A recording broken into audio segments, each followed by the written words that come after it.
Empecemos. Esto se llama economía de la violencia. ¿Es economía de la violencia? Entonces, lo primero que tengo que decir es que esto en parte es un poco de marketing, porque es que eso de la violencia vende mucho normalmente, aunque no entre los economistas. Me estaba acordando cuando estaba empezando a preparar un poco esta intervención de una famosa comedia que se puso en Londres hace muchos años, en que se llamaba así, algo así, Sex, Please? No, we are British. Pues podríamos decir algo así como Violence, please. No, we are economists. La violencia es que ocurre que no está en el mundo académico. Es decir, podéis coger cualquier libro de texto de micro y macroeconomía y mirar el índice, a ver cuántas veces aparece la palabra violencia, o guerra, o enfrentamiento. Nunca, no aparece nunca. Parece como si no existiera, como si el mundo fuera solamente un mundo absolutamente pacífico. Bueno, pues lo que aspiro a hacer en esta charla que os voy a dar es simplemente abrir la puerta y que entre la violencia, que tiene esa cara tan sucia, porque ¿quién es violento? O quién al menos públicamente defiende la violencia, lo cual no es óbice para que de vez en cuando la estemos utilizando continuamente. Bien, el título se llama Economía de la Violencia, pero repito que hay algo mucho de marketing, porque la violencia ya sabemos que vende, las películas violentas venden, las actividades violentas venden, uno se va a aprender karate y esas cosas, o sea, vende cualquier cosa que tenga que ver con violencia. Pero realmente su título, para ser un poco preciso en términos académicos, para que fuera defendible desde un punto de vista institucional, debería llamarse de otra manera, una manera mucho más neutral, mucho más académicamente aceptable. Debería llamarse economía del poder coercitivo. Porque veamos qué es la violencia. La violencia, el uso de la violencia o la amenaza con usarla.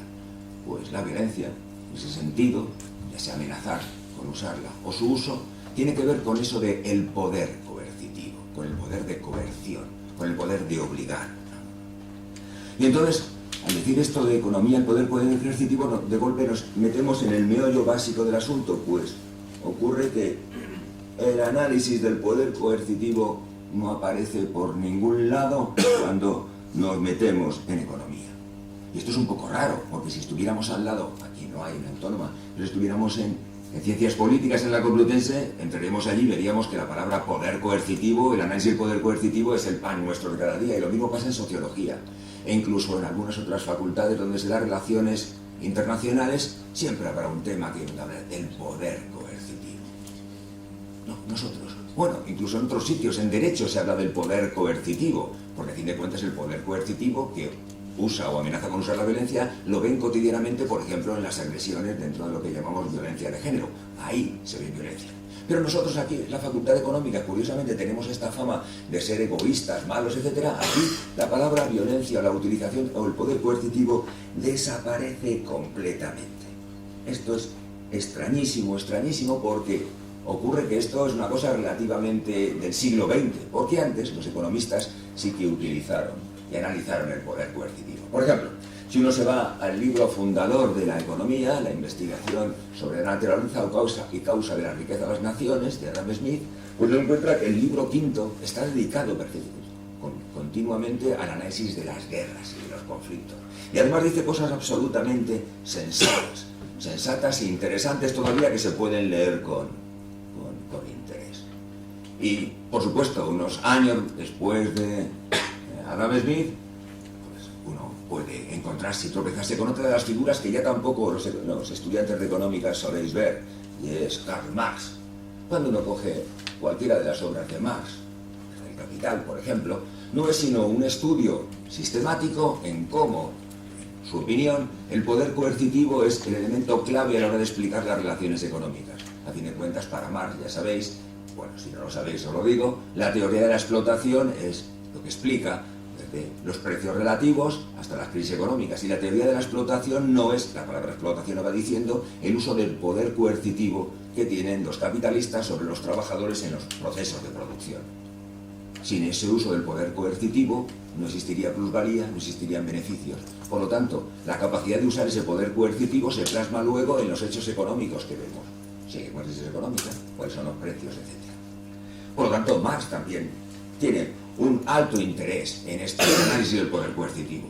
Si seguimos más adelante en esta pequeñita historia del análisis económico, del pensamiento económico, estoy diciendo, uno puede leer a un gigantesco economista, y además divertido, que se llama Thorstein Veblen, un institucionalista, es el autor de una obra maravillosa llamada La teoría de la clase ociosa. Y en esta teoría de la clase ociosa, claro que aparece la violencia y el poder coercitivo. Para Veblen, la idea era que las sociedades civilizadas se parecían enormemente a las sociedades bárbaras y a las sociedades salvajes. Él clasificaba siguiendo a un antropólogo llamado Lewis Morgan, la evolución de la humana en sociedades salvajes, bárbaras y civilizadas. Pero decía que las clases dominantes de todas esas sociedades se caracterizaban por lo mismo, por una afición al consumo conspicuo y a la utilización de la violencia, ya sea en guerras, en deportes violentos, en duelos, etc.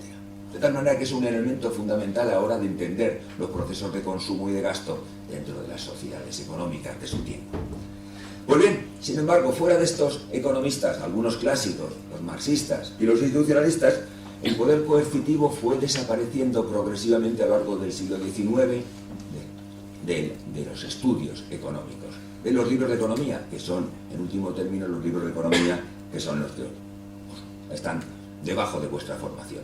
Cierto que algunos de los grandes, Pigou, Keynes, Schumpeter, siguieron hablando de la violencia, siguieron hablando del poder coercitivo, pero de una manera progresivamente más marginal. Últimamente, pues, de estos economistas un poco raros, hay dos que escribieron dos libros sobre el poder. Uno se llama John Kenneth Galbraith, tiene un libro que se llama Anatomía del poder, que es muy legible, y otro se llama Kenneth Boulding, y tiene un libro que se llama Las tres caras del poder. Pero fuera de esto, que por cierto no son nada respetados por nadie del entorno académico, ya podéis preguntar a cualquier economista de esta casa, que salvo, creo que yo, dudo que lo haya leído nadie, al menos de mi departamento de teoría económica, no se habrán leído con toda certeza, porque no forman parte del sílabus común. De tal manera que el análisis del poder, pues bueno, pues fue desapareciendo. Sin embargo, la vida económica siempre va haciendo flujos y reflujos, y por una consecuencia extraña que es de la Guerra Fría, los estudios del conflicto y de la violencia empezaron a encontrar su papel marginal. Su papel marginal de la mano de un gran economista, por ejemplo, llamado Thomas Schelling, el Premio Nobel de Economía del 2005, que escribió el libro La estrategia del conflicto, la aplicación de la teoría de juegos, y progresivamente la noción de poder, el uso, la utilización del poder o la consideración del poder coercitivo dentro de la economía ya ha empezado a encontrar cierta posición. Cierta, no muy amplia.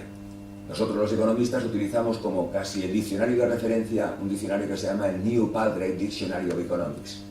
Bien, en su edición del año 1987, este diccionario, que lo tenéis abajo en la biblioteca, tenía en un entorno de 5.000 páginas de una letra menuda pequeña. Si buscabais poder, no aparecía en el sílabus. Es decir, podíais buscar en la P y no encontraríais nunca poder. Afortunadamente, en la última edición, la del año 2008, que ya es en red, que tendrá muchísimas páginas, ya hay una entrada para el poder. Ocupa solamente 3 páginas en cerca de 6.000, pero bueno, algo es algo. Significa que la consideración del poder ya empieza a encontrar progresivamente su lugar dentro de la economía. Si bien muy poco dentro de lo que los manuales os podéis encontrar y muy poco dentro de la formación reglada que os proporcionamos en la carrera.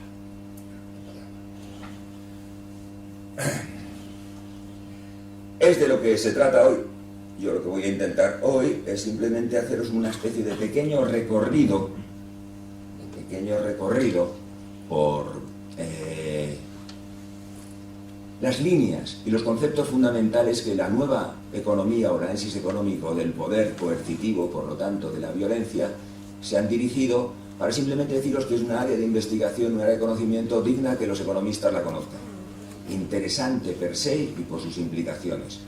Implicaciones incluso en términos prácticos y cotidianos, porque el conflicto violento inevitablemente está siendo uno de los elementos básicos de nuestra vida social y cotidiana. La violencia está ahí. Y el no analizarla, el no tener una idea clara sobre cómo modelizarla, conceptualizarla, e buscando incluso cómo combatirla, política económica, antiviolencia, pues nos hace ser unos poco más inútiles a la hora de entender la realidad económica y mover en ella. Me acuerdo en este momento de lo que ocurrió, por ejemplo, hace ya muchísimos años, que lo he contado alguna vez en clase, con un grandísimo profesor de esta casa, uno de los mejores profesores de esta casa, un economista absolutamente bueno, y lo repito una y otra vez, técnicamente extraordinariamente competente es don Emilio Ontiveros. Y al decir don, que no suelo utilizar esa palabra, indica simplemente el aprecio que tengo respecto a sus capacidades, tanto docentes como investigadoras, y a sus conocimientos. Sin embargo, fue muy curioso lo que sucedió en el año 1991 en la Operación Tormenta del Desierto, en la que se conoce la Primera Guerra del Golfo. Emilio Ontiveros es un economista perfectamente formado, un gran profesor.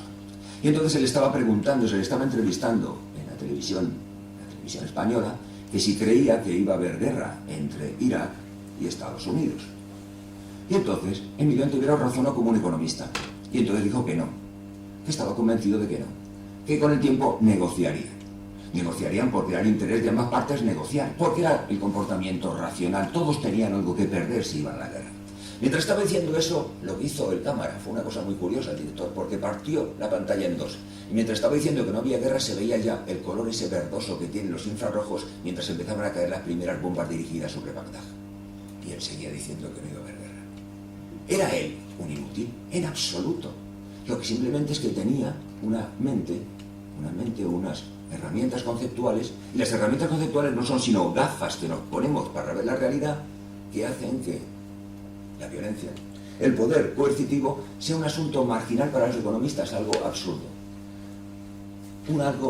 Algo que queda como completamente al margen de la realidad económica, de que no hay violencia, de que en último término la violencia es algo que es irracional, de que es absurda, de que cualquier persona racional no utilizaría jamás los elementos violentos. Así que, por lo tanto, puesto que no es teorizable, explicable racionalmente, es como si no existiera, como si es fruto de esas irracionalidades que vamos arrastrando.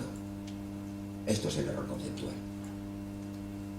La economía del poder coercitivo intenta explicar por qué los agentes pueden tomar racionalmente decisiones violentas que conducen a la violencia. Racionalizar, explicar, no es justificar, es estudiar. Estudiar incluso para hacer políticas antes. Lo que no podemos decir directamente es que algo que nos ha acompañado desde el comienzo de la historia humana, que es la utilización por algunos individuos o por algunos agentes de la violencia, sea algo siempre adscrito a comportamientos de gente pecaminosa, irracional, psicópatas o sociópatas, lo cual no evita que haya sociópatas y psicópatas que utilicen de la violencia. Bueno, pues con esto doy por acabada la introducción al tema. Por hacer un resumen, mi objetivo va a ser de la economía del poder, más concretamente de la economía del poder coercitivo y, en último término, de la violencia como el elemento en el cual se plasma, la herramienta en la cual se plasma ese poder coercitivo. Lo primero, el punto de partida que ahora voy a seguir es: primero voy a hablar del poder, voy a hablar luego del poder coercitivo, voy a hacer una pequeña reflexión histórica respecto a cómo nos puede servir el poder coercitivo para explicarnos la evolución histórica, y voy a hablar finalmente del futuro, porque a fin de cuentas estas jornadas se llaman economía para una economía justa y crítica. Y creo que hay algo que puede decir esta economía del poder coercitivo y de la violencia respecto a este objetivo de la economía justa. Lo primero es explicar o analizar un poco qué significa esto del poder. Y el poder, la pregunta es ¿para qué? Entonces, el poder, ¿para qué? La respuesta de para qué se utiliza el poder voy a razonarla desde un punto de vista absolutamente economicista. Si yo fuera un sociólogo, fuera un moralista, fuera un psicólogo, a lo mejor utilizaría otras aproximaciones a esa cosa llamada poder. La mía va a ser muy económica y casi es perfectamente asimilable por todos si recordáis un poco lo que visteis en la micro de primero. ¿Qué es el poder? Pues el poder es la capacidad para alterar las libres decisiones de los agentes económicos por parte de otro u otros que son los que ejercen el poder. Ya sean decisiones económicas de todo tipo, ya sean de consumo, de inversión, de producción, de oferta de trabajo. Es decir, el poder no es sino la capacidad de alterar la decisión que libremente otros agentes tomarían. Tú tienes poder cuando puedes afectar a la decisión que toma otro. No es una decisión que la tenga que juzgar mucho más allá, me la inventé ayer por la noche, o sea que tampoco le deis tanta importancia. En último término es decir en palabras lo que todo el mundo sabe que es el poder. Cuando alguien ejerce poder sobre ti, tú no tomas las decisiones libremente, te ves forzado a tomar decisiones al servicio de otros, buscando los intereses de otros. Diferenciaría adicionalmente tres tipos de poder para ir centrando un poquito la idea de lo que quiero llegar al final a lo que se llama el poder coercitivo. El primer tipo de poder es que interviene en asuntos económicos, es el poder de persuasión o poder persuasivo. Es el poder de convicción, es la capacidad para convencer o persuadir a otros de que hagan algo que el poderoso quiere. Si queréis imaginaros en qué consiste esto del poder persuasivo, consiste simplemente en alterar la posición del mapa de curvas de indiferencia de un individuo. ¿Qué es el mapa de curvas de indiferencia de un individuo? Pues ya sabéis, las curvas de nivel correspondientes a la función objetivo, función de utilidad. El poder persuasivo es la capacidad de que un individuo cambie de mapas de indiferencia. ¿Cómo lo consigue? Pues con publicidad, con propaganda, con educación. Los economistas no les ha gustado mucho analizar ningún tipo de poder, ni siquiera el poder persuasivo. Si alguno está en un curso más avanzado, ya dado organización industrial, se dará cuenta de que el análisis que hace de la publicidad, se hace por parte de la teoría económica, es, voy a decirle una palabra neutral, pues, por lo menos parcial. Se considera que la publicidad es básicamente informativa. Entonces, claro, uno a la televisión, de pronto se ve un coche funcionando en un espacio que vas conduciendo tú solo en la carretera y te pregunta una voz en off, ¿te gusta conducir? Y entonces es BMW. Y tú dices, ¿qué información te está dando? Me está preguntando si me gusta conducir. Y digo, sí que me gusta conducir. Y entonces a continuación, ¿qué información me está transmitiendo? No, el poder persuasivo de la publicidad. Los economistas pasamos el poder persuasivo. Es curiosísimo. No queremos saber nada del poder y tampoco del poder persuasivo. De tal manera que suponemos, y como decía Becker y Stigler, en un famoso artículo, dos premios nos decían, de gustibus non est disputandum. No disputamos en cuestión de gustos y de preferencias. No decimos que determinan los gustos de los individuos. Nos curamos en salud, no queremos saber nada de eso. El resultado final es que los economistas no entienden nada. No entienden, por ejemplo, que es fundamental controlar los procesos educativos. Los sociólogos y los políticos saben. Si tú le enseñas a la gente de que Cataluña ha sido explotada o el País Vasco ha sido robado históricamente, de que hubo una cosa llamada Euskadi que era libre y autónoma, independiente y feliz, y ni lo tempore, pues les convences a la gente desde los 5 años y al final se hacen nacionalistas. ¿Te ha tirado, no? Eso lo saben los políticos, pero parece ser que los economistas no se han enterado, de tal manera que la publicidad del poder persuasivo, de momento, no forma parte de nuestros estudios, aunque ya por fin empieza a verlo. La razón oculta es una razón muy curiosa. ¿Cuál es la razón oculta? Siempre hay razones ocultas en esto. La descubrió Galbraith. Galbraith sí que opina que el poder de persuasión es importante para explicar la economía. Pero entonces fijaros que el argumento típico neoliberal desaparece. El argumento neoliberal dice que el mercado es la institución o el sistema que mejor satisface las necesidades humanas, los gustos humanos. Vale. Por supuesto, esto se puede demostrar y estoy yo de acuerdo. El mercado es el mejor sistema que satisface los gustos que se expresan en el mercado. Pero si curiosamente los gustos de los individuos dependen de los gastos de publicidad que hacen las empresas, fijaros que es la pescadilla que se muerde la cola. El mercado satisface muy bien los gustos que se generan por el propio mercado. Por lo tanto, el argumento político que se extraía del argumento liberal de que el mercado es un mecanismo asignativo, precioso, coherente, el mejor sistema, pues tenía ese fallo. ¿De dónde venían los gustos de los individuos? Es decir, si a ti te convencen que lo que necesitas para vivir en la vida es tener una tablet o tener un móvil, pues es que sé, buenos de eso, yo qué sé, no tengo ni idea, como no sé nada de móviles, pues. Y entonces a continuación ocurre que eso depende de tu bienestar, entonces el mercado dice, hombre, no, de Apple, dice, hombre, aquí viene Apple y te da el móvil que tú querías. ¿Cómo yo lo quería? Pues si no lo sabía hasta antes de ayer. Pues claro, entonces Apple le aparece como una empresa de las más eficientes del mundo porque satisface las necesidades de Apple de la mejor manera como nadie en el mundo. Claro, ellos mismos los han creado. Por lo tanto, fijaros que el argumento es un poco curioso, ¿no? Bien, dejaremos, pero hoy no voy a hablar del poder coercitivo. Otro día podríamos ir más allá. El siguiente poder que me interesa analizar es lo que llamaremos el poder de mercado.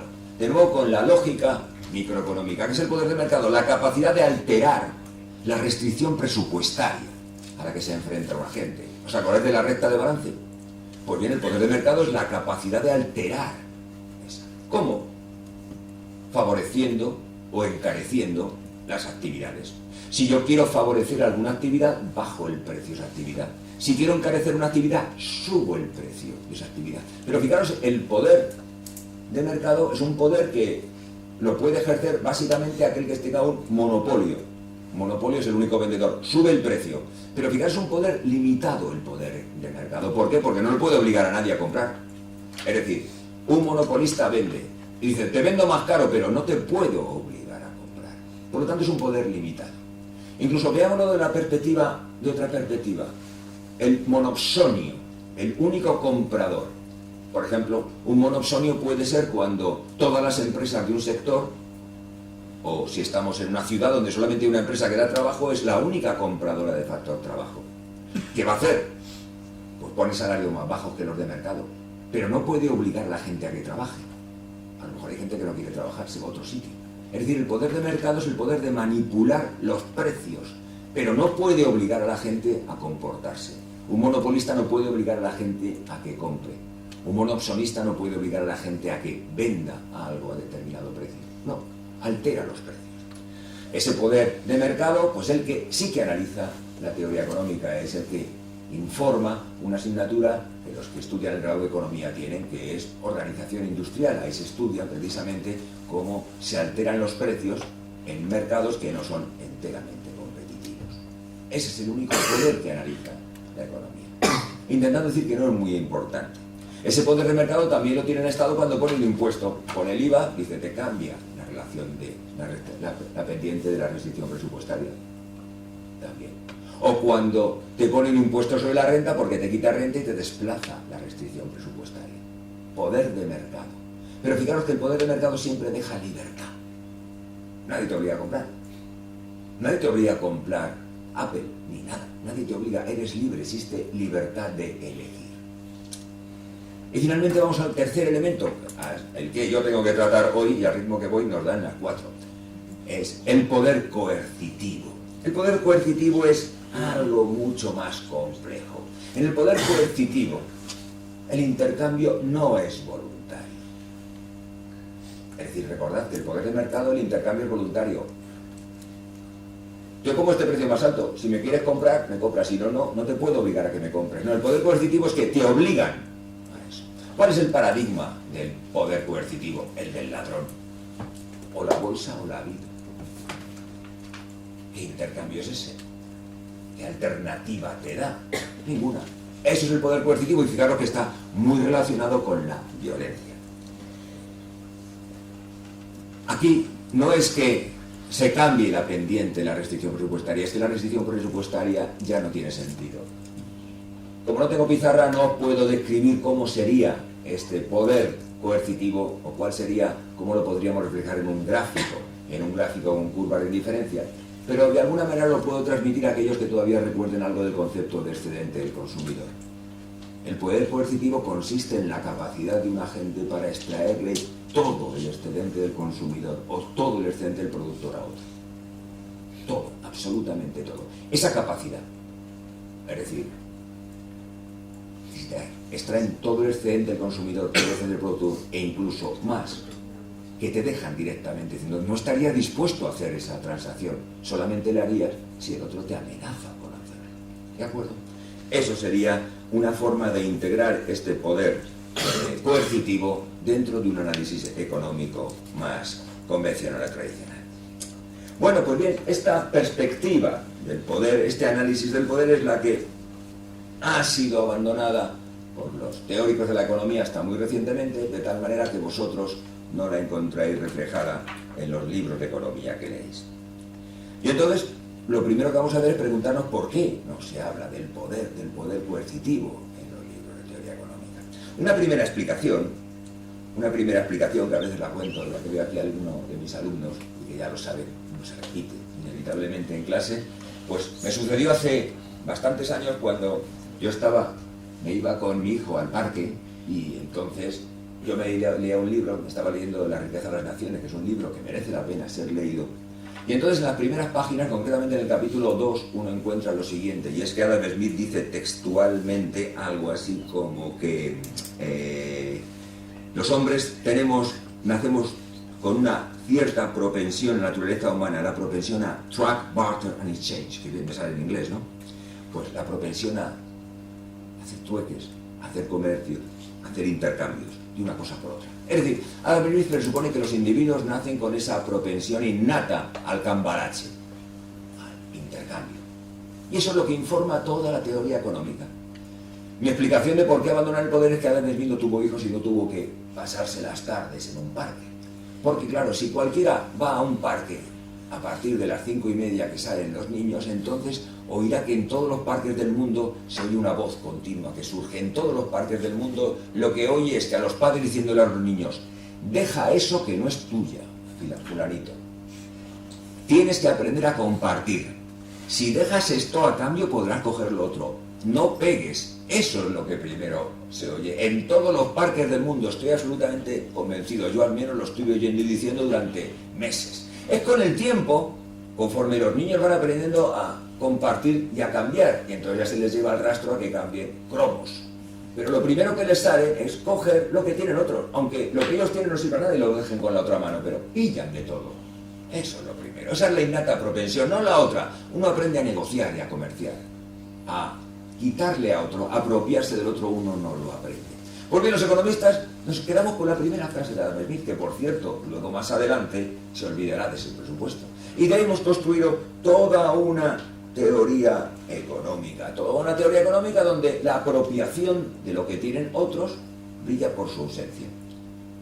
En todos los años que llevo dedicado a la teoría económica, hasta que me metí en esto de la economía del conflicto, solamente me encontré un artículo teórico que trataba de las actividades apropiativas, uno se llama crimen y castigo, quiere decir, porque hablaba de actividades delictivas, robar. Era un asunto marginal, ¿por qué? Se suponía que los hombres económicos no se dedicaban a eso. Robar, eso está muy mal visto, que era cosa de gente inmoral en último término. No estaba dentro de nuestra naturaleza humana, pues sí, está dentro de nuestra naturaleza. Uno de los economistas que se han dedicado a esto, pues ha hablado de que existe un lado oscuro de la fuerza, un lado oscuro que es que nos lleva a aplicarnos a otras cosas. Entre los economistas que han construido la teoría económica que conocéis, hay uno que lo habéis oído hablar y que sin embargo apuntó maneras, pero no las desarrolló respecto a este tratamiento de la agresividad y de la violencia. En 1905, al comienzo del libro llamado Los sistemas socialistas, viene a decir: los esfuerzos del hombre pueden orientarse a lo largo de dos direcciones diferentes. O bien se dirigen a la producción, transformación e intercambio de bienes económicos, o por el contrario, a la apropiación de bienes producidos por otros. ¿Vale? Ya en 1905, el famoso economista Alfredo Pareto habría planteado perfectamente lo que con el tiempo ahora ya se llama teoría económica del conflicto. Existen dos maneras de que un individuo puede obtener recursos. O bien los produce, los transforma, los intercambia, hace actividades económicamente productivas, o bien se apropia de lo que tienen otros. Es una forma de enfocar la actividad económica completamente diferente. Tú lo que intentas es ser más rico, o puedes producir más cosas, o ocurre que se las quitas a otros. Esto es un elemento importantísimo, partir de ese presupuesto, de que existen dos formas de las cuales uno puede resolver su problema económico. El problema de la escasez. De formas, trabajas, eres productivo, o se lo quitas. A lo que trabajan, se forman y son productivos. Son dos maneras de resolver el problema económico. Que moralmente a una de ellas le digamos que es la bonita y la correcta, y que la otra es inmoral, eso no debería disuadirnos de analizarla como alternativas.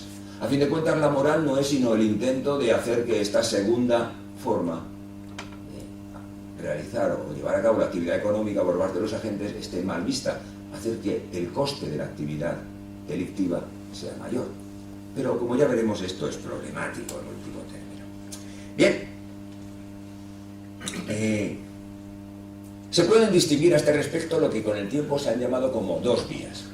Una vía que es la que ha seguido toda la teoría económica, que es lo que se llama a veces la vía de Ronald Coase. Ronald Coase fue un premio Nobel de Economía, que los que hayan estudiado un poco más, estén más avanzados, hay un teorema que se llama el teorema de Coase, que viene a decir que la gente nunca desaprovechará una oportunidad de cooperar por medio de un intercambio mutuamente ventajoso.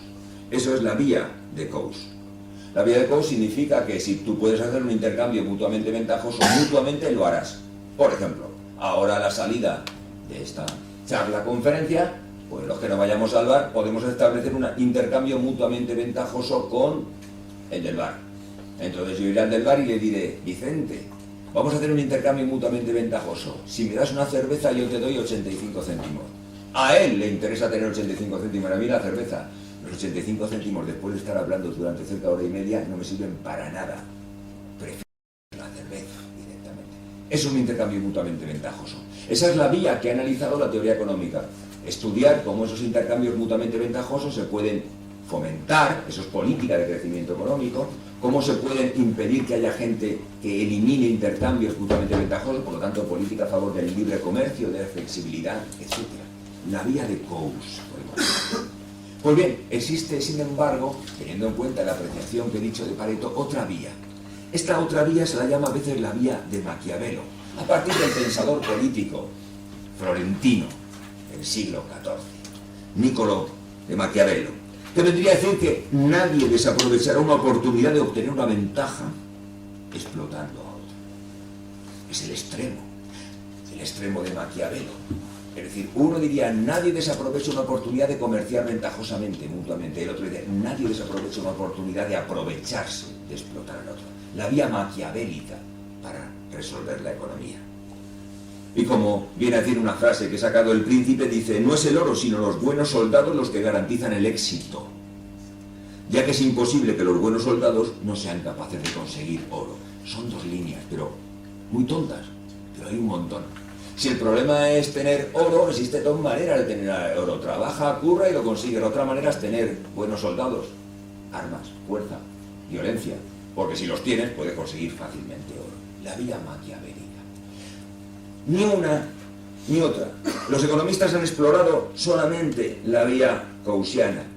No han explorado la vía maquiavélica, teóricamente. ¿Pero qué ocurre? Pues que la realidad les ha desmentido. La realidad, hay montones de gente que siempre han utilizado la vía maquiavélica, la vía de aprovecharse del otro. Ahora está de moda hablar de la globalización.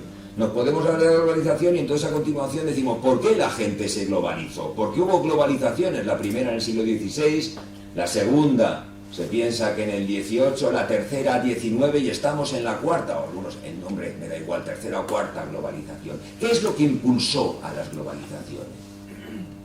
Lo que impulsó a las globalizaciones no fue sino el deseo de rapiña y la capacidad militar para hacerlo. Si analizamos la historia, imaginad que intentamos analizar la historia económica de las globalizaciones con una perspectiva económica, de intercambios mutuamente ventajosos. Entonces, el intercambio mutuamente ventajoso significa que llegó Colón y sus secuaces y empezó a intercambiar con los negros que estaban en la Española. Se intercambiaron, punto, perfecto, vía coasiana. Pero pronto se les pasó eso, el intercambio, entonces empezaron a cogerlos y a ponernos a trabajar en minas. Eso no solamente lo hicieron los españoles, lo hicieron los portugueses, lo hicieron los ingleses. El tráfico de esclavos, que es uno de los elementos básicos, uno de los primeros productos junto con el azúcar, auténticamente globalizados, era un tráfico que, por supuesto, era comercial. Pero comercial que se basaba en que hubiera alguien que cogiera a alguien que estaba tranquilamente, se lo metiera luego, se lo vendiera a unos, que eran los negreros, y los llevaran a lugares como La Habana o como Nueva Orleans y lo vendiera como seres humanos. La vía coasiana, pero también la vía maquiavélica del poder. Detrás de cualquier globalización ha estado siempre el poder. De tal manera que no es nada extraño que Europa conquistara a unos y no a otros. Hay un libro precioso de Jared Diamond que se llama así, Armas, Gérmenes y Acero, lo que sea. El elemento fundamental, la contribución de los gérmenes fue básico a la hora de poder derrotar a los aztecas o a los incas, pero también básicamente el dominio de las armas de fuego. La primera globalización fue una globalización periférica, simplemente había puestos en puertos. Poco había de intromisión en el interior.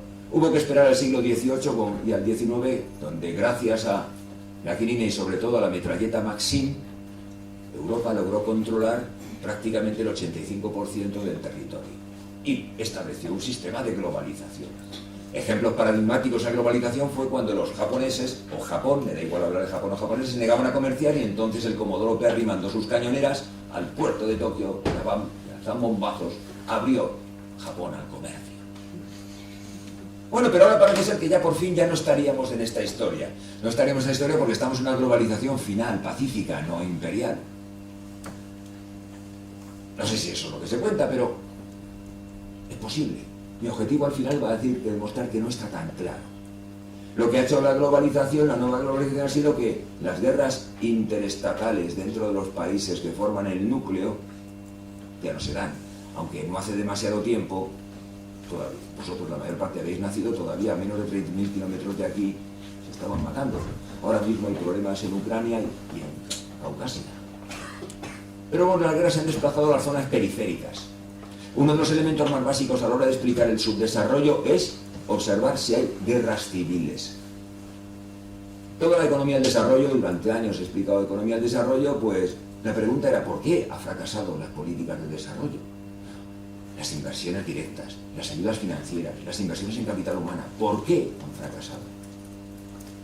De pronto me di cuenta, como no, me di cuenta yo, Paul Collier, un economista de Oxford, me dijo, mira, y entonces me hizo mirar que las guerras civiles. Entonces hay una correlación al 100% entre guerras civiles, inestabilidad social y política y nivel de subdesarrollo. Si os encontráis en los lugares peores del mundo para vivir, encontraréis obviamente guerras civiles. Guerras civiles que, por cierto, son unas guerras muy específicas, nos vuelven a la Edad Media, algunos hablan de la nueva Edad Media. Están dirigidas por señores de la guerra, suenan señores feudales. Pero señores de la guerra que utilizan luego por otro lado las más, como los piratas de Somalia, las tecnologías más amplias de contacto, de GPS y comunicaciones, al margen de algunos mercados ilegales como el de tráfico de blancas, el tráfico de drogas o el tráfico de diamantes, para lograr financiarse en los mercados financieros globales y seguir manteniendo esta continua situación de guerra. El primer paso para hacer una política de desarrollo en algún país es eliminar los conflictos, obviamente. Y sin ello no funcionará ningún tipo de ayuda. Ahora los economistas del Banco Mundial se han dado cuenta de eso, precisamente. Eso es un elemento básico de inteligencia económica, de saber dónde están ese tipo de problemas. Que la violencia es constitutivo de la globalización, hay un elemento adicional que siempre me gusta contar, y es para daros cuenta de por qué es tan fundamental analizar la violencia y cómo la violencia del poder coercitivo está debajo. Para que exista una economía global es necesario que exista una serie de predisposiciones, una serie de presupuestos económicos, sociales y políticos, a los que reciben el nombre normalmente se llama bienes públicos globales. Me voy a fijar en dos de estos bienes públicos globales. Uno de ellos precisamente es que no haya problemas de bandidaje para los intercambios. Es decir, para que haya intercambios entre diferentes lugares del mundo, territoriales, para que funcione la globalización es necesario que no haya piratas. Hay unos 30.000 sucesos al año de piratería en el mundo, no solamente los conocidos en los periódicos, en Somalia, también en Malaya. Es necesario que alguien mantenga las rutas comerciales abiertas, expeditas, de que exista una policía exactamente igual que es necesario para que de pronto no vayas por un barrio y ocurre que alguien del barrio diga voy a robar a este.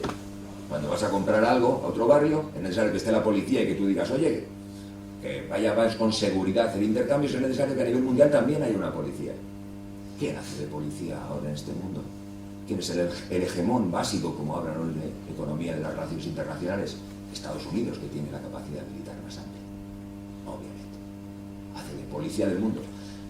Una relación un poco ficticia y curiosa que tenemos con ellos. Cuando no hacen de policía nos quejamos, cuando hacen de policías nos quejamos. Exigimos que sean policías y que acabe lo de Somalia.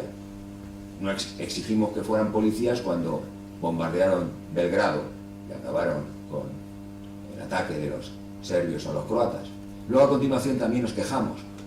Esa relación ambivalente y ambigua que tenemos con las fuerzas de seguridad y la policía, de la cual hablaré más adelante. Pero segundo elemento básico, hay otros bienes públicos globales que merecen la pena considerarlos, y es el que exista un sistema monetario para poder pagar. Porque claro, si cada uno paga con su moneda, ¿qué vale? Sobre todo ahora que estamos, que cada moneda son papeles. En último término, tú vas con un papel, ojalá con un papel de 500 euros, no tengo ninguno. Entonces alguien se tiene que creer que eso vale 500 euros. ¿Quién es el que garantiza que eso vale 500 euros? Una explicación convencional, que es la que se suele dar cuando estudié teoría monetaria, que para mí es incorrecta, es que el dinero fiduciario, ese que está expresado en billetes, vale porque los demás lo aceptan. ¿Pero por qué va a aceptar un papel? ¿Por qué otro va a aceptar un papel? Bueno, pues la explicación es muy simple. Debajo está la violencia.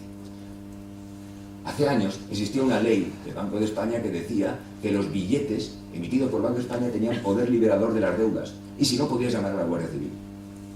Es decir, el dinero vale.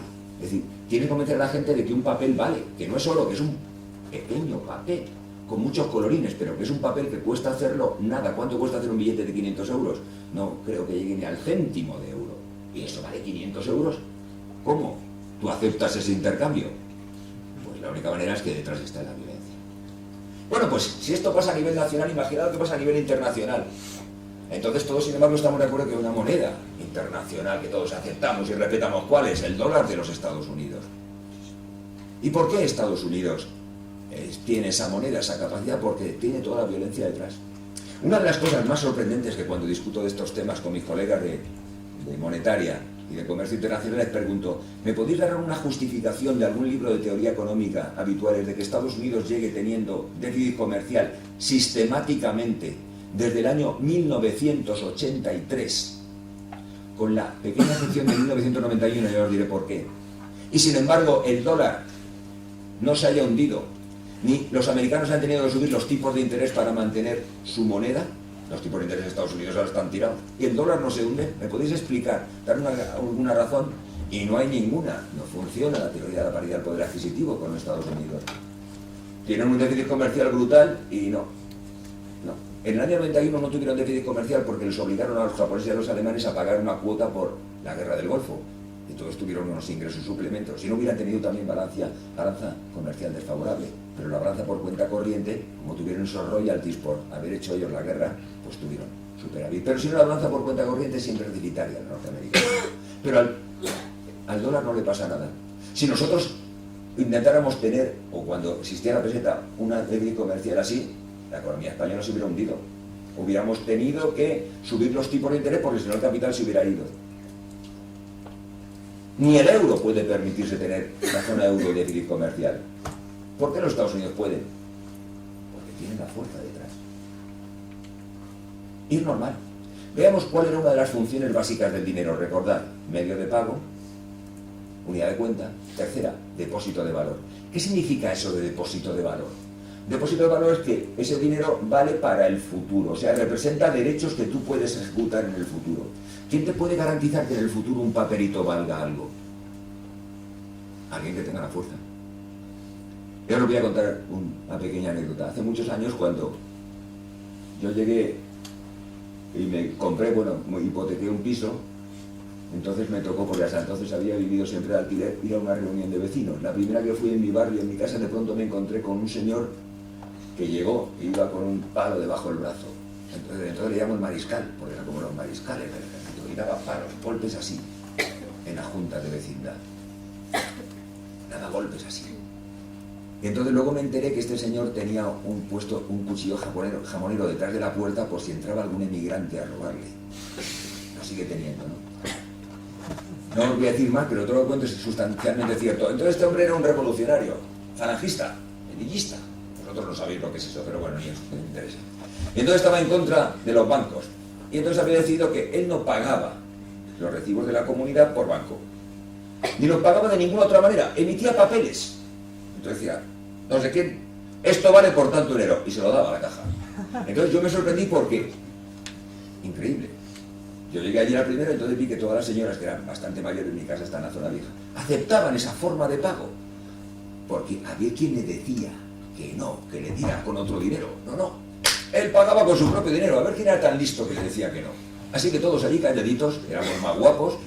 Con el tiempo, luego él fue pagando, etc. Pero al principio me sorprendió decir, porque él no pagaba por banco, por lo tanto él hacía un papelito y eso se lo daba al que se encargaba, al administrador, y todo el mundo aceptaba que eso era su forma de pagar. Y tú decías, pero ¿para qué quiero tener estos papeles?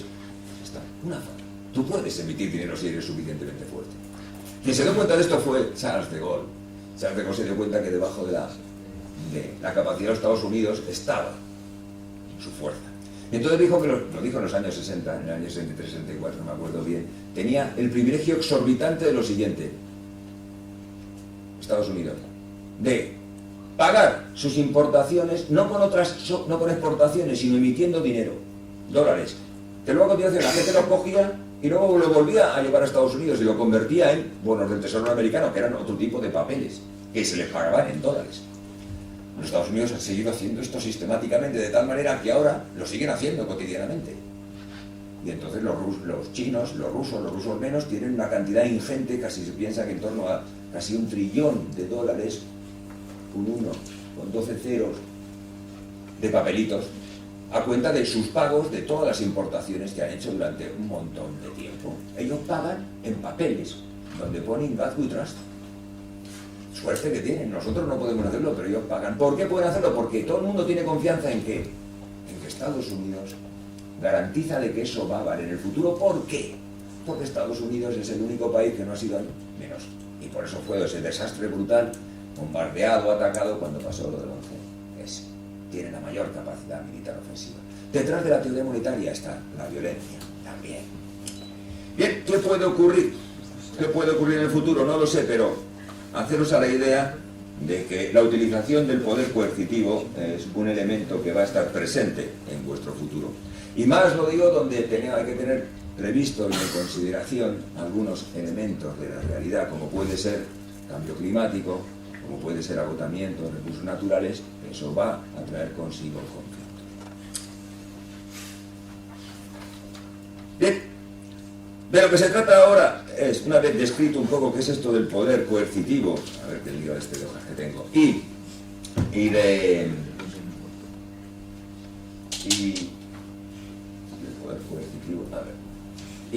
del análisis de la violencia, de lo que se trata ahora es que os cuente un poco la modelización, cómo opera y qué efectos tiene. De lo que voy a hablar un poco es de lo que ahora me dedico, me interesa, y que es lo que se llama el análisis racional o teoría del conflicto racional. Es el intento de esta teorización es simplemente utilizar los instrumentos característicos de la teoría económica para analizar las relaciones de poder coercitivo, para analizar la violencia. Pues, no lo encuentro el papel, lo voy a tener que decir de cabeza, sin orden ni concierto. Pues bueno, que se le va a hacer. Bien, el origen de esta manera de entender la economía consiste en esta clasificación que hemos hecho ya previamente, que venía de Pareto.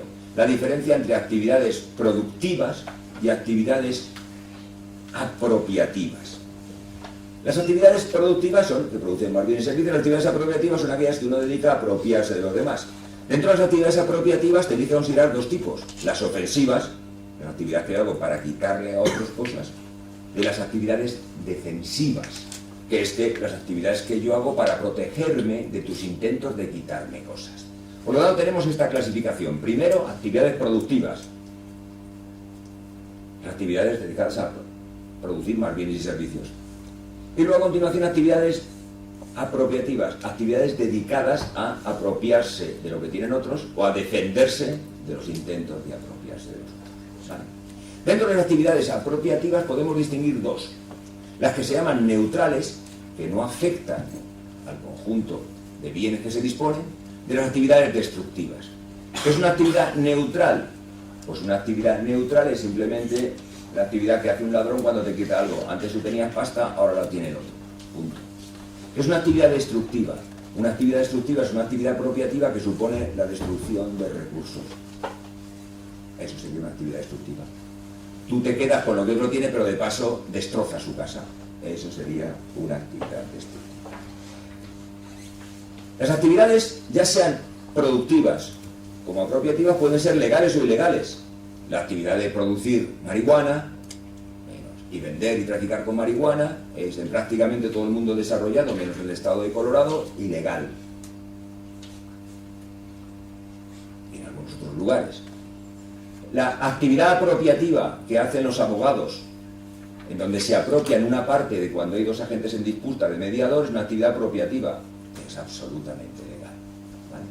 Es decir, no confundamos actividades apropiativas con ilegales. Hay actividades apropiativas que son legales. Por ejemplo, si los trabajadores montan una huelga, que es una actividad destructiva, hay menos producción, para aumentar sus salarios, es una actividad destructiva, hay menos producción. Es legal, al menos ahora, hace muchos años no lo era. Lo mismo, si los empresarios o los capitalistas hacen un lockout, cierran la empresa para obligar a que los trabajadores bajen los salarios, pues es una actividad destructiva. Hay un lockout, un cierre empresarial o patronal. De igual manera, esta actividad destructiva es legal. Tienen el perfecto derecho a hacerlo. Por lo tanto, nos encontramos que existen una enorme cantidad de este tipo de actividades que son dedicadas a la apropiación.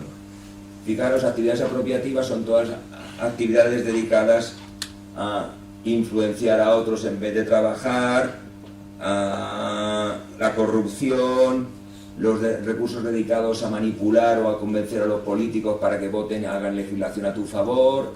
Todo ese tipo de actividades de lobbying también son actividades apropiativas. Tú quieres quedarte una parte de lo que se produce. No lo produces directamente, te dedicas a quedarte una parte de lo que se produce.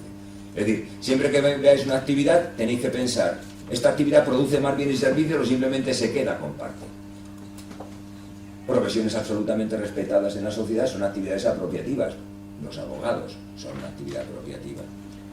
Los policías forman parte de las actividades apropiativas, están dedicados a proteger a otros de que no les roben. Los ladrones, una actividad claramente apropiativa y legal. Hay un montón de gente que se dedica. Los capataces de las fábricas son actividades apropiativas, se dedican a controlar que otros no están trabajando, están controlando que los trabajen.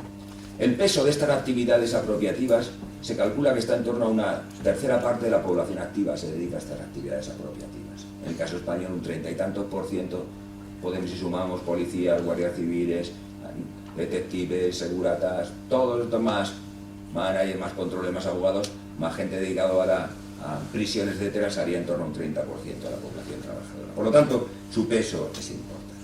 Al analizar este tipo de actividades, lo que tenemos que hacer es, y ahora no lo voy a hacer, lo voy a hacer simplemente de palabra, obviamente esto se podría hacer con un modelo matemático, formal. ¿Cómo podemos analizar estas actividades? Pues bueno, hay que construir una especie, y se construye una especie de modelo económico donde se hace lo siguiente.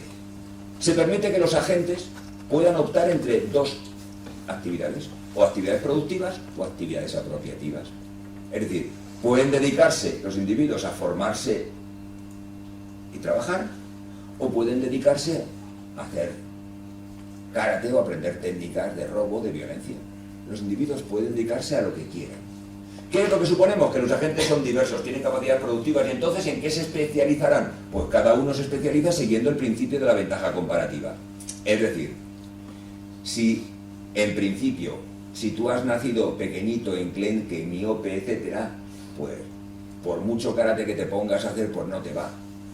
Si has nacido hecho ya directamente desde pequeñito, naciste con 8 kilos, pesabas 8 kilos, ya desde pequeño, vamos, amedrentabas a Superman, y cuando te disfrazabas de Superman, o amedrentabas al que se disfrazaba de Batman, es que lo tuyo es lo otro, ¿vale? Entonces hay estas diferentes alternativas. Es decir, los agentes pueden dedicar sus recursos a actividades apropiativas o actividades productivas, se pueden especializar en alguna de las dos. En segundo lugar, existe, siempre ha de existir para construir estos modelos un discurso que esté disputado. Es decir, en términos formales, que los derechos de propiedad no sean seguros. El recurso en disputa puede ser cualquier cosa. Es decir, tú tienes dinero y decir, no, ya veremos. El discurso en disputa es decir, cualquier cosa puede convertirse en un recurso en disputa.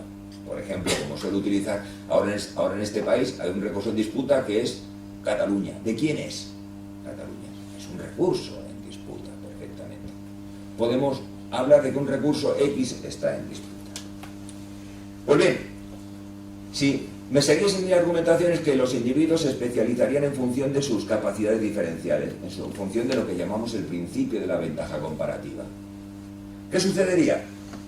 Pues ocurriría lo siguiente, que es lo que me interesa que se os quede. Y es que la parte, cuando hay un enfrentamiento, que es más productiva, aquella que tiene más capacidad para ser productiva, tiene una desventaja comparativa en las actividades de apropiación. Es decir, si tú eres muy poco violento, tienes un coste de oportunidad muy alto si te dedicas a actividades violentas. Porque si sobre todo eres un individuo que eres muy meticuloso, si eres un buen trabajador, dedicarte a actividades violentas, su coste de oportunidad es muy alto, porque a ti te sale espontáneamente, tienes más capacidad para ser un trabajador productivo, no uno dedicado a la violencia. ¿Esto qué significa? Que la parte que es más productiva, relativamente más productiva, está en desventaja con respecto a la relación de apropiación con la parte que es menos productiva, que le va más la marcha, que es más capaz, tiene más capacidad para el ejercicio del poder coercitivo. Y entonces, ¿qué ocurre cuando los individuos pueden, en un mundo ideal, un modelo en que los individuos actúan según sus ventajas comparativas?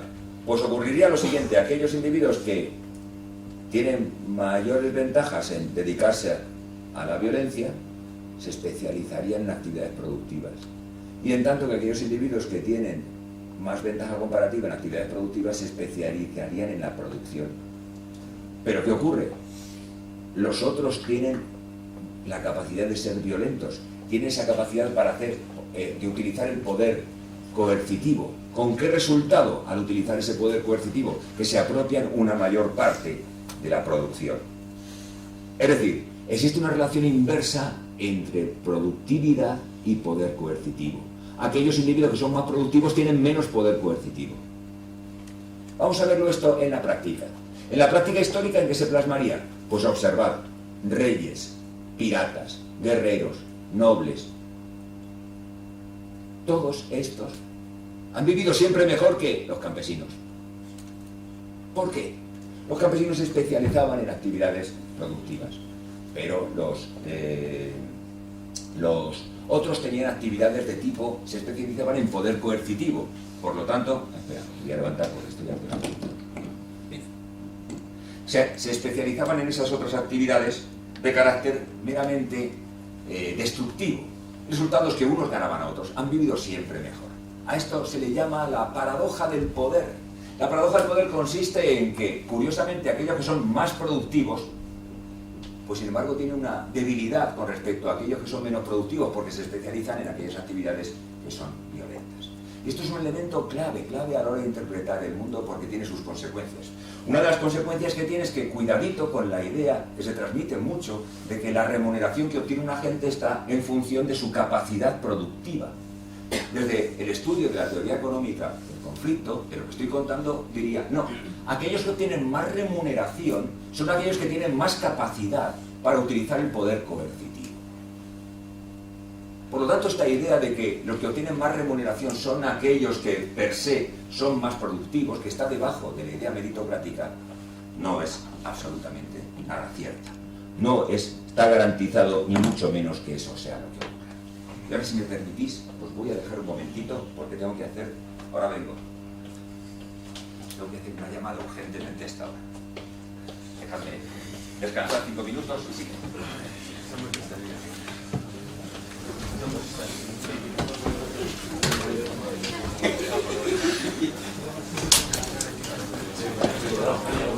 ¿Quién quiere pasar lista? ¿Quién tiene que pasar lista?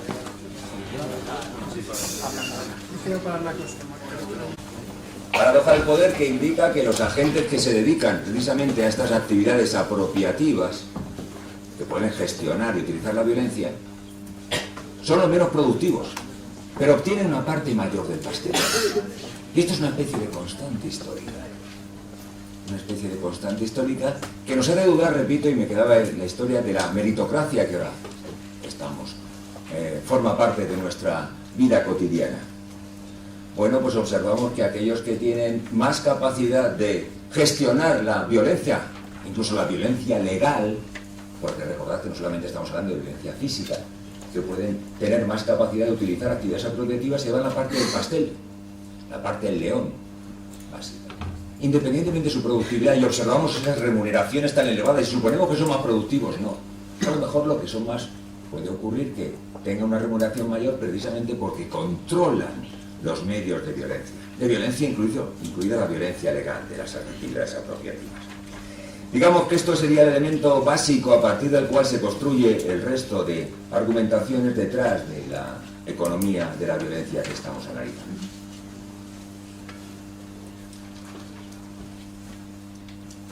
Puntos adicionales de este modelo de conflicto violento? Pues bueno, luego se aplica a diferentes actividades. Por ejemplo, una de las cosas más interesantes es que como la parte que tiene una más productiva se encuentra sujeto a explotación, entonces, ¿cuál es uno de los incentivos que tienen las partes que son más productivas? En la medida que puede ser explotada, tiene muy pocos incentivos a innovar o invertir en tecnología. A los historiadores les ha extrañado muchas veces la idea de que encontrar que los molinos de viento, que era una cosa conocida ya desde el siglo I después de Cristo, sin embargo tardaron cerca de 7 u 8 siglos en ser utilizados.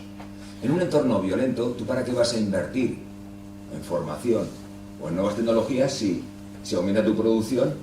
Esto permite que al otro te se pueda apropiar de esa producción. Tienes incentivos en no precisamente innovar.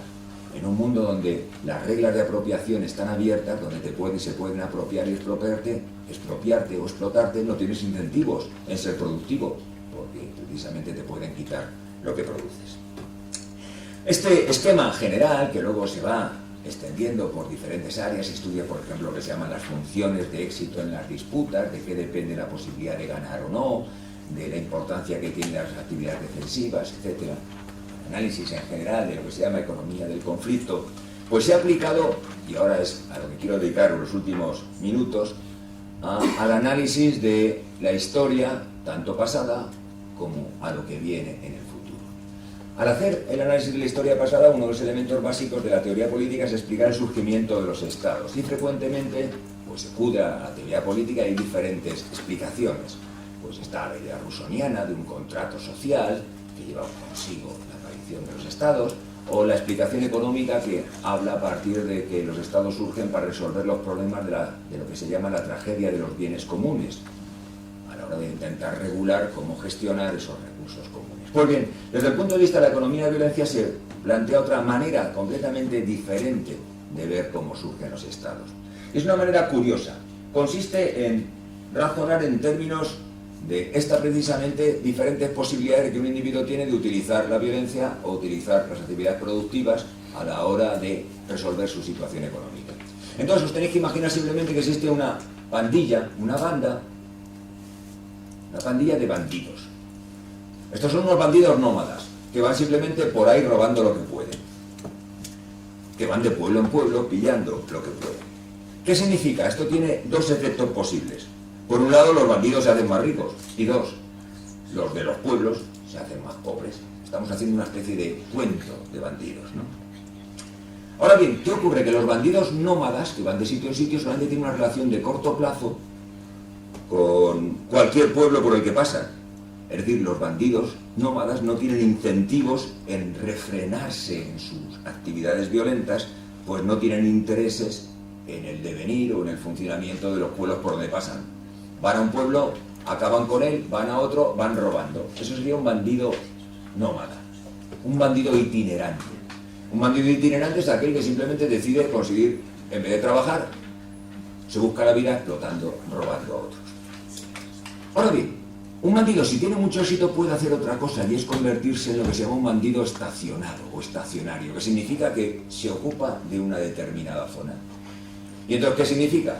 Pues al ocuparse de una determinada zona explota a todos los que viven en esa zona, imaginad a todos los campesinos que viven en una determinada zona. Entonces, ¿esto qué significa? Que en ese momento un bandido estacionario tiene un compromiso con aquellos que está explotando. ¿Por qué? No tiene incentivos en explotarlos a tales extremos que estos decidan no invertir, no trabajar, o no tiene incentivos en matarlos, le interesa que duren, porque esto le garantiza que en el futuro van a seguir existiendo. Es decir, que un bandido estacionario tiene incentivos en refrenar su violencia.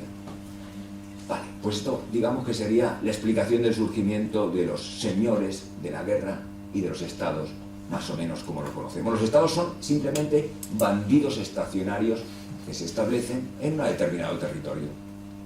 Entonces simplemente está formado por los señores de la guerra, aquellos que se especializan en actividades de violencia de apropiación y roban a otros. Sería el mundo feudal. Pero por supuesto aquí hay una dinámica interna. Entonces a continuación ocurre que existen elementos de economías de escala, rendimiento creciente. Podemos imaginarnos en que hay diferentes señores feudales en diferentes lugares, que compiten unos con otros. ¿Cómo esto, sin embargo, fue cambiando? ¿Cómo refrenaron en parte sus instintos violentos? Bueno, pues eso es el origen o la explicación histórica de cómo ha ido cambiando los estados, se han ido haciendo democráticos. Esta historia vendría a decir que se han hecho democráticos en la medida en que les ha importado, al hacerse democráticos significa que han respondido a las necesidades de la gente que es productiva. Es decir, los violentos empiezan a responder a las necesidades de la gente productiva. ¿Esto cómo se ve? En que de pronto los que se encargan de la violencia están mandados por representantes de los que son productivos. Imaginaos el caso prototípico en que de pronto el jefe del Estado es también el que dirige las Fuerzas Armadas y la policía. Este es el sistema que estamos en, que es lo que estamos en el mundo que estamos. ¿Cómo de un mundo feudal de explotación llegamos a este mundo? Pues bueno, esto está bastante estudiado y entonces pues juegan un montón de circunstancias. Por ejemplo, las posibilidades de migración. Si tu señor feudal, si tu bandido te explota mucho, te cambias. Los costes de irte, si los costes son bajos de irte a otro sitio, pues ocurre que un señor feudal, un explotador que sea muy explotador, se queda sin gente a que explotar, si hay competencia entre diferentes señores de la guerra. Esto sería un elemento clave. No tengo tiempo para extenderme en este proceso, pero al final hemos llegado a un mundo donde ocurre que, tal como se ven en la realidad económica y social, los estados ahora ya son controlados democráticamente, se controla el uso de la fuerza, está legislado y reglamentado quién tiene derecho a actividades apropiativas en este mundo. Un estado se llama así, un estado sería fallido, falla cuando el estado sigue dedicándose al bandidaje, sigue siendo un estado explotador, sí que establece normas para dedicarse a estilo feudal a seguir explotando a aquellos agentes que se dedican a actividades productivas.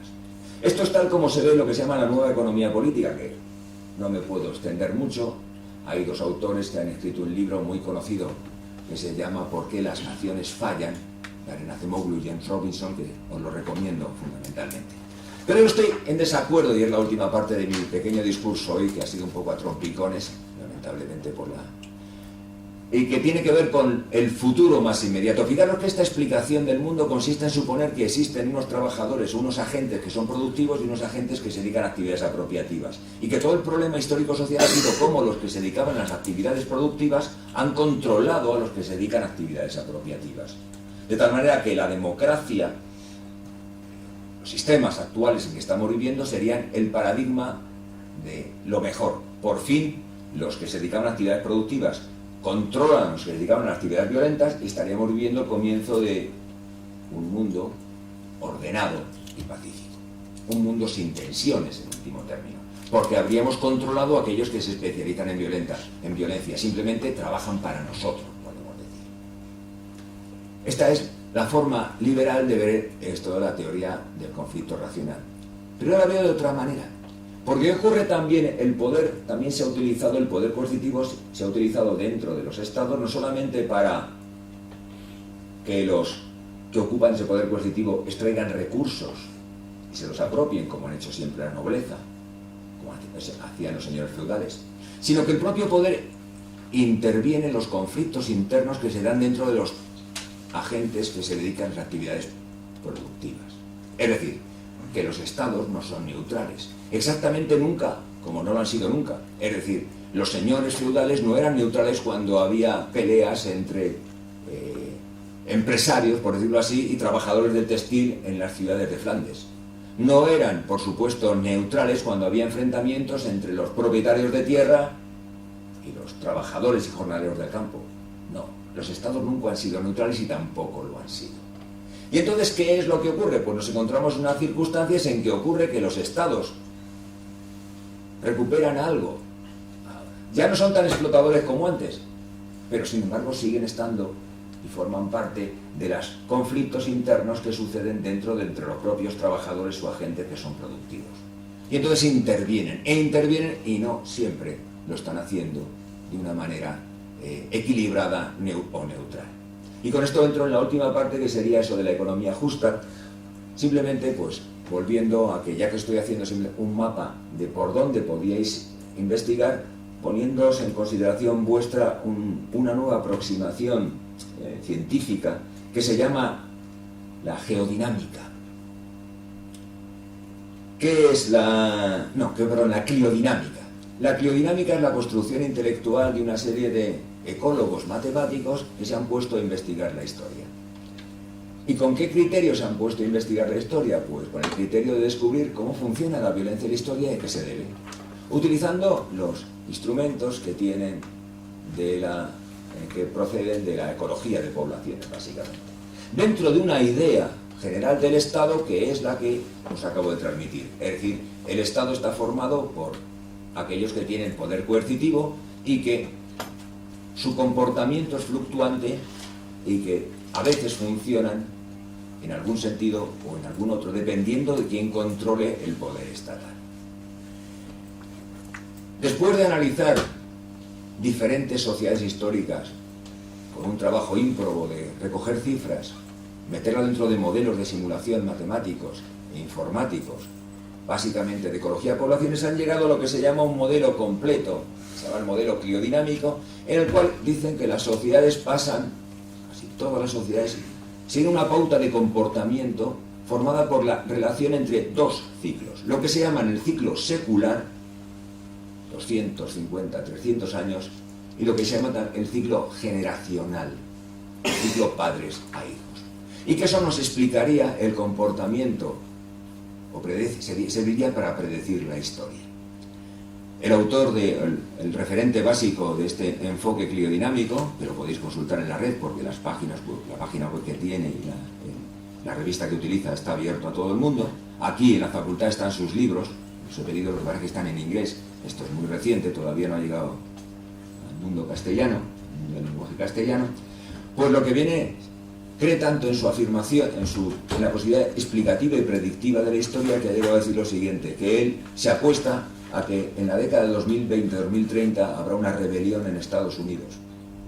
Una rebelión, un proceso de una situación de inestabilidad política, no llegando a los extremos de una guerra civil, pero lo ha pronosticado en una revista como Nature y ese ha jugado su prestigio. Cree que su modelo le dice que precisamente en esa década van a coincidir los dos ciclos, el ciclo secular del cual nos ha hablado y del ciclo padres a hijos. Y que si eso sucede en el lugar hegemónico del mundo, pues eso va a ser un factor desestabilizador para toda la economía mundial. ¿Cuál es el elemento básico a la hora de explicar estos elementos desestabilizadores y conflictivos que utiliza el modelo cliodinámico? Básicamente, la desigualdad. En el modelo cliodinámico, también llamado modelo estructural poblacional, las cosas funcionarían algo así de la siguiente manera.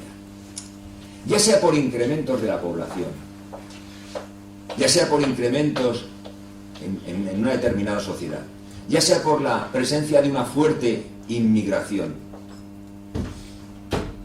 o ya sea por avances técnicos que suponen desempleo tecnológico, el incremento de la oferta de trabajo, ¿en que se traduce? En una caída de los salarios. Aumenta la oferta de trabajo, tienden a caer los salarios.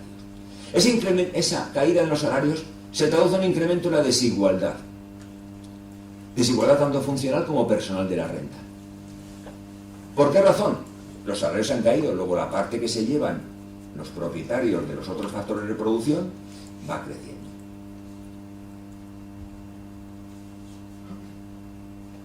¿Cómo crece? Crece tanto en el aumento de la desigualdad como en el número de gente que ocupa posiciones más elevadas. ¿Por qué? Porque al caer los salarios, muchos trabajadores que antes eran empleados por cuenta ajena ahora se pueden convertir en empresarios. Le puede resultar rentable contratarlos. De tal manera que las élites empiezan a rellenarse. Es decir, vemos un mundo en que está estructurado que unos trabajadores cuyos salarios van cayendo porque aumenta mucho la oferta de trabajo, y por el otro lado se va convirtiendo una sociedad en que crecientemente la élite ocupa más. En último extremo, la pirámide de población, la pirámide empieza a convertirse en mucho más inclinada. ¿Con qué resultado? El resultado de estos incrementos continuados en la desigualdad es que con el tiempo, si el proceso continúa, se produce un mecanismo de polarización social.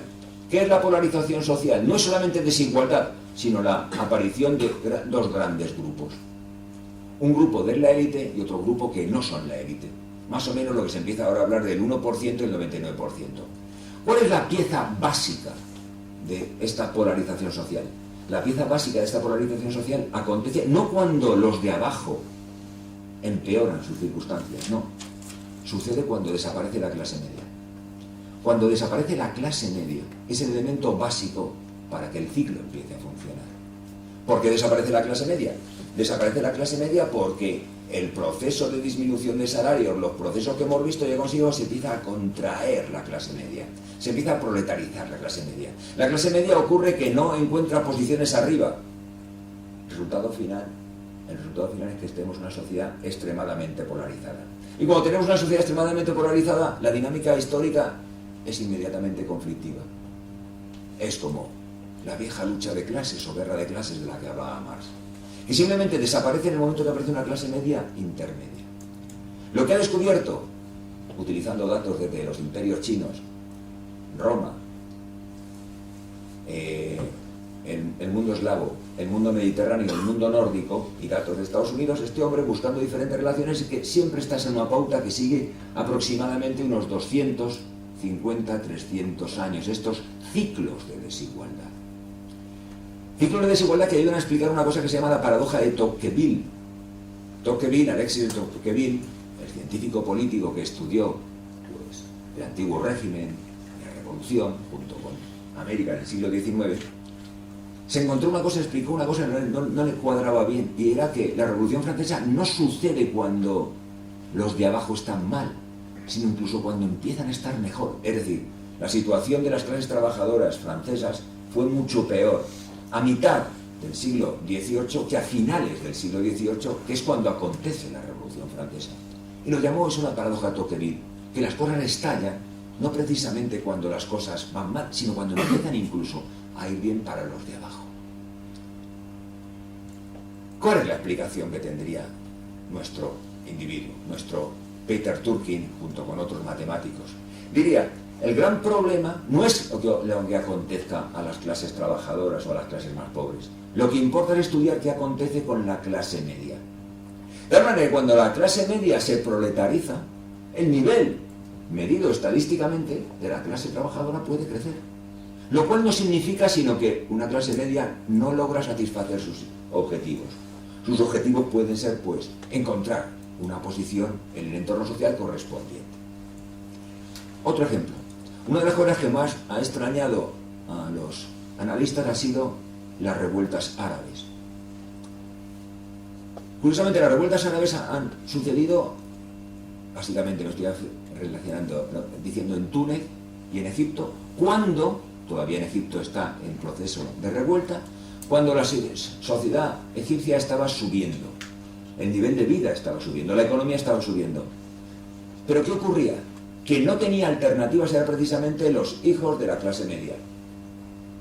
Se había multiplicado por 4 el número de graduados universitarios, se había invertido mucho en graduados universitarios. Igual que vosotros, ¿qué espera un graduado universitario? Llegar a ocupar un determinado papel social, normalmente de clase media o clase media alta.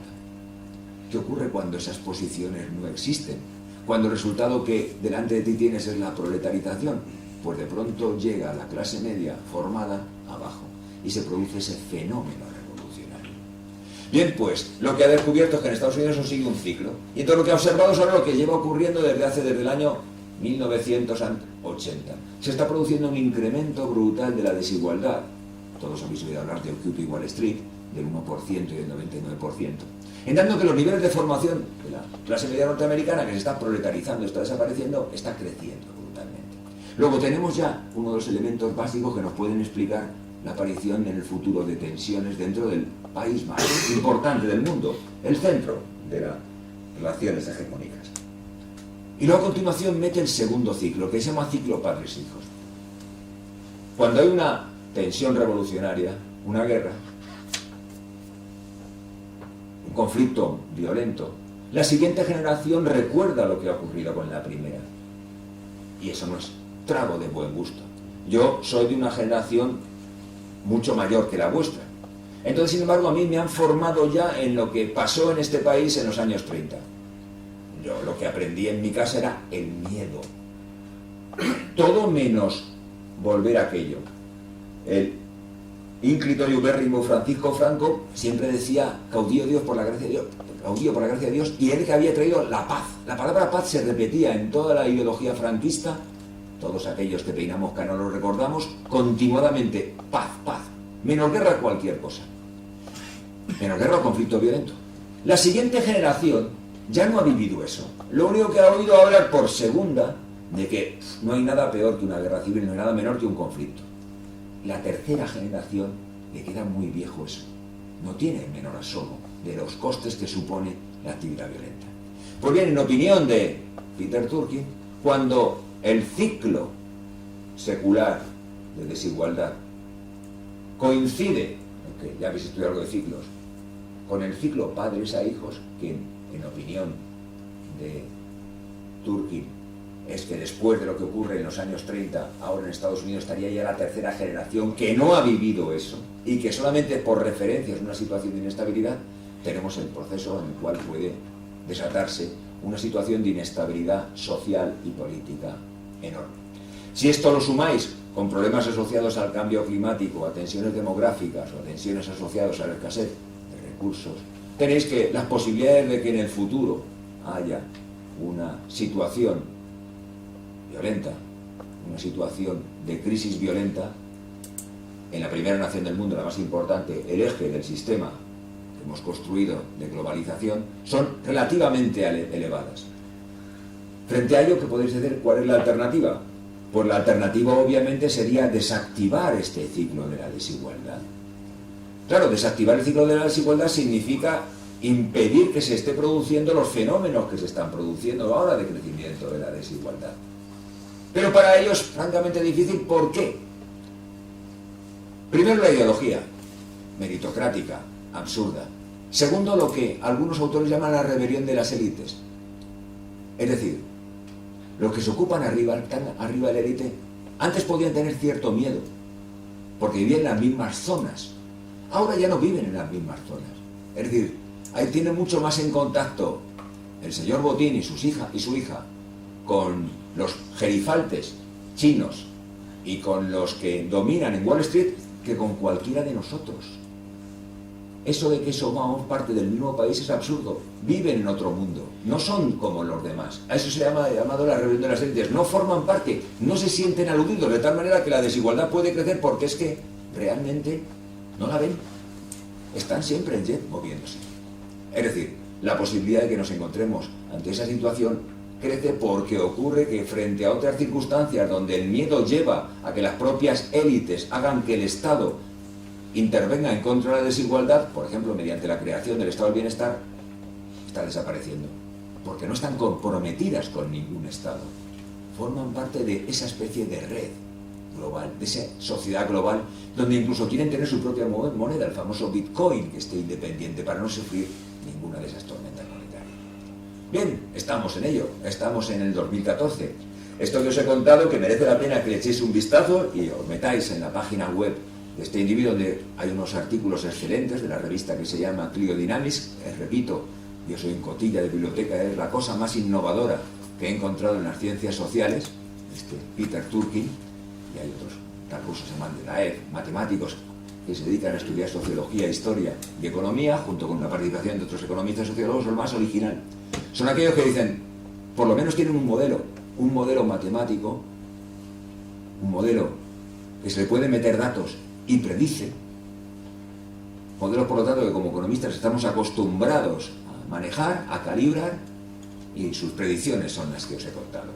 Que el futuro no es ni mucho menos ese mundo rosado, el final de la historia del que hablaba Francis Fukuyama, donde la paz perpetua y democrática funcionaría, sino lo que es mucho más seguro y más probable es que los conflictos vayan a crecer ya veremos inevitablemente, en la medida que, aunque sepamos cómo funciona la historia, ocurre que ahora hay fuerzas que impiden eliminar ese funcionamiento de la historia. Lo estamos viendo ahora mismo. A nivel más pequeño español estaríamos viendo lo mismo, estamos viendo el crecimiento de la desigualdad. la polarización y pensadlo vosotros que sois la clase media. ¿Qué expectativas tenéis? Iros o proletarizaros directamente. Entonces a continuación dices, no es esto lo que yo quería directamente. Bueno, pues eso es un elemento básico. Por decirlo así, lo que ha hecho Turkin ha sido ampliar aquello que Marx o los marxistas no lograron acabar. Para ellos la lucha de clases era el motor de la historia. Pero la idea es que siempre había dos clases enfrentadas. El elemento es que la historia siempre nos ha demostrado que siempre normalmente el juego es entre tres clases, una intermedia que es pacificadora, y cuando esta desaparece es cuando hay dos clases enfrentadas, cuando se produce la polarización. Bueno, ahora estaríamos en un proceso en que es previsible que crezca la polarización. Si es previsible que crezca la polarización, pues es previsible que la historia vuelva a funcionar. Y entonces ya acabaré simplemente con las palabras de Engels, el amigo de Marx, cuando llegó a decir que la violencia es la partera de la historia. Cuando la historia se pone en marcha otra vez, a lo mejor la violencia vuelve a traernos sorpresas. Bueno, dejo aquí. Lamento que haya sido todo esto a trompicones. El que tenga curiosidad por estos aspectos, pues ya sabe dónde habito. Es decir, módulo E2, despacho 310, me puede preguntar cualquier cosa y le puedo dar más información. Y son las 3 menos 5, luego es hora de que cerremos. ¿Vale?